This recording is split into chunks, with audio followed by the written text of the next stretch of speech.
Hani hoş. Enedili gramatika kitapta, çağılan kitapçılığında.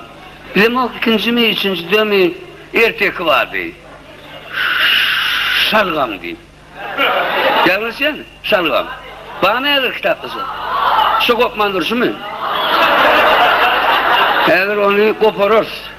Hazır. Yine ertekte şeyle yazılıyor. Bir var iken, bir yok iken. Bir baba var iken. Onun babanın yanına mama var iken.